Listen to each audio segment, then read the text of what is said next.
ये पीएम मोदी ने बता दिया पाकिस्तान को भी और अमेरिकी राष्ट्रपति डोनाल्ड ट्रंप को। जो डोनाल्ड ट्रंप दावे करते रहे ऐसा कुछ नहीं है, आपने भी सुन लिया। और जो आज कांग्रेस पार्टी सवाल उठा रही थी उसका जवाब भी प्रधानमंत्री नरेंद्र मोदी ने दिया है। और उन्होंने कहा है कि मैं खुद नहीं बोल रहा हूं, 140 करोड़ देशवासियों का पक्ष रख रहा हूं। इसके बाद प्रधानमंत्री नरेंद्र मोदी ने आज पता है क्या किया? आज उन्होंने कहा है कि मैं भारत का पक्ष रख रहा हूं। मूव कीजिए इसे, भारत का पक्ष। ये देखिए, पीएम मोदी ने कहा कि मैं भारत का पक्ष रख रहा हूं, लेकिन कुछ लोग हमारे देश में हैं जो भारत का पक्ष नहीं रखते, जो सिर्फ पाकिस्तान जो जैसे सवाल उठाता है वैसे ही सवाल उठाते हैं। और आज जब ऑपरेशन सिंदूर पर चर्चा चल रही थी तो प्रधानमंत्री नरेंद्र मोदी ने उन लोगों को भी जवाब दिया है। लेकिन आज इस चर्चा की शुरुआत कैसे हुई?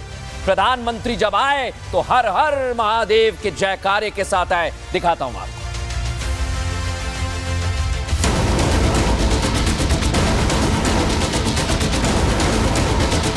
पीएम मोदी ने हर हर महादेव के जयकारे के साथ अपना संबोधन शुरू किया तो संसद तालियों की गड़गड़ाहट के साथ गूंज उठा।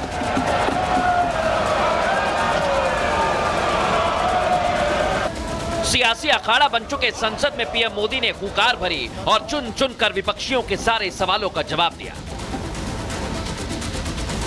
पीएम मोदी ने कांग्रेस कार्यकाल की बखिया उधेड़ दी और कांग्रेस राज में हुए आतंकी हमलों को याद दिला दिया। पीएम मोदी ने इस बार सदन में उन आतंकी अड्डों के नाम गिनवाए जिन्हें भारतीय सेना ने तबाह किया। पीएम मोदी ने दावा किया कि बीते 10 सालों में तकनीकी क्षेत्र में जो काम हुआ उसी के कारण पाक एयरबेस आज आईसीयू में पड़े हैं। पाकिस्तान के एयरबेस एसेट्स को भारी नुकसान हुआ और आज तक उनके कई एयरबेस आईसीयू में पड़े। पीएम मोदी ने फिर दोहराया कि अगर दुश्मन ने फिर हिमाकत की तो मिट्टी में मिला देंगे। कि हमने हमारा लक्ष्य पूरा कर दिया है, अगर आप कुछ करोगे तो महंगा पड़ेगा। जो लोग भारत के ऑपरेशन सिंदूर में अकेला खड़े होने पर सवाल उठा रहे थे, पीएम ने आज उन्हें भी करारा जवाब दिया।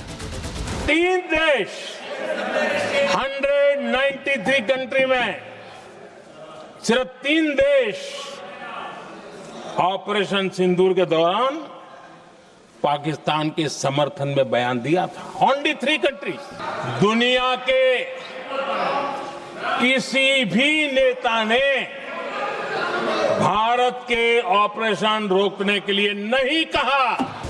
पीएम मोदी ने 56 इंच की छाती पर सवाल उठाने विपक्ष को भी आज खूब घेरा।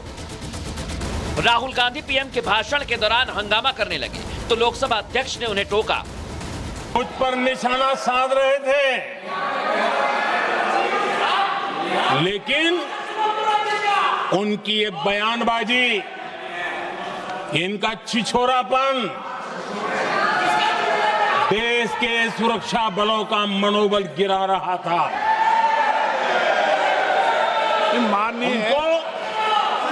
माननीय प्रतिपक्ष के नेता, 1 मिनट, प्रतिपक्ष के नेता आपकी बात अपने ध्यान से सुनिए।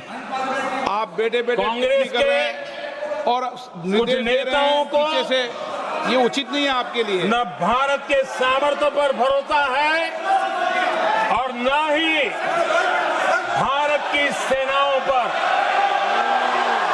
इसलिए वो लगातार ऑपरेशन सिंदूर पर सवाल उठा रहे हैं। ऐसा करके आप लोग मीडिया में हेडलाइंस तो ले सकते हैं, लेकिन देशवासियों के दिलों में जगह नहीं बना सकते। मोदी ने बताया कि पहलगाम हमले के बाद किस तरह लक्ष्यों को चुना गया, कैसे आतंकियों को घर में घुसकर मारा, उनकी नाभि पर हमला किया।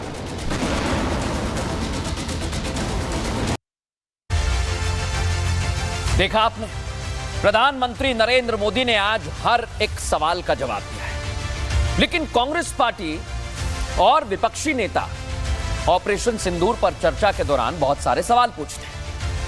आज प्रधानमंत्री ने पाकिस्तान में बैठे आतंकियों को तो संदेश दिया, लेकिन आज कांग्रेस पर निशाना साधा और कहा कि पाक पर निर्भर हो गई है कांग्रेस पार्टी। जैसे सवाल पाकिस्तान उठा रहा है वैसे ही सवाल कांग्रेस पार्टी उठा रही है और कांग्रेस पार्टी इसी तरह के सवाल अगर उठाती रहेगी तो फिर देश तुमसे सवाल करेगा। लेकिन आज गृह मंत्री अमित शाह भी जमकर बरसे और आज जैसा मैंने कहा कि विपक्ष के नेता सवाल उठा रहे थे, अखिलेश यादव खड़े हो गए। दर्शकों, हमने कल आपको दिखाया था ऑपरेशन महादेव और हम गर्व के साथ कहते हैं राष्ट्र सर्वोपरि में कि हमने ऑपरेशन महादेव के चलते उन आतंकियों से बदला लिया जो पहलगाम में आए और उन्होंने हमें धर्म पूछकर मारा, हमारे भारतीयों को। लेकिन आज अखिलेश यादव उस ऑपरेशन महादेव पर सवाल उठाने लगे। सोच रहे हैं आप इनकी सोच कहां तक पहुंच गई है? ये ऑपरेशन महादेव पर जब सवाल उठा रहे थे तो गृह मंत्री अमित शाह ने चुन चुन कर कैसे जवाब दिया वो आपको दिखा दूं।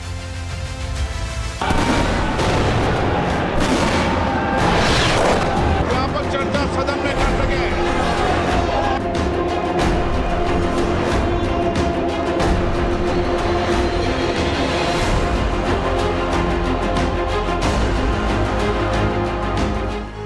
सावन के महीने में ऑपरेशन महादेव के तहत पहलगाम हमले के 3 आतंकियों का भारतीय सेना ने खात्मा कर दिया और ये बता दिया कि जो शुरुआत में बोला था कि एक भी आतंकी को देश छोड़कर भागने नहीं देंगे, इसमें वो पूरी तरह सफल रही और हमले के 96 दिन बाद ऑपरेशन महादेव ने पूरे देश को एक सुकून दिया।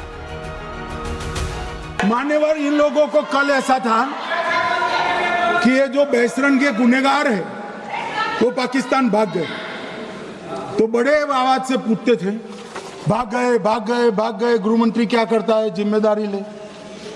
हमारी तो सेना ने ठोक दिया, सीआरपीएफ ने ठोक दिया। मान्यवर, अब मेरा तो जवाब बनना ना देता है ना वो मांगना बनता है। जो विपक्ष पहले ऑपरेशन सिंदूर पर सवाल उठा रहा था, अब वो ऑपरेशन महादेव पर सवाल उठाने लगा है। लोकसभा की कार्यवाही के दूसरे दिन गृह मंत्री अमित शाह ने पहलगाम हमले की पूरी कहानी संसद के पटल पर रखी, वो भी इतने विस्तार से कि घंटे, मिनट और सेकंड तक बता डाले। जांच के दौरान मृतक के परिजन जो साथ में थे उनको सभी को चर्चा किए गया। पर्यटकों, खच्चर वालों, पोनी वालों, फोटोग्राफर, कर्मचारियों, विभिन्न दुकान में काम करने वाले लोगों, कुल मिलाकर 1055 लोगों की लंबी 3000 घंटे से ज्यादा पूछताछ इंफॉर्मेशन के लिए की गई और इस सबको वीडियो पर रिकॉर्ड कर लिया गया और बाद में इसके आधार पर स्केच बनाया गया। शाह ने तथ्यों को तो सामने रखा ही, साथ ही विपक्ष को उसके एक एक सवाल का जवाब दिया और बखिया उधेड़ दी।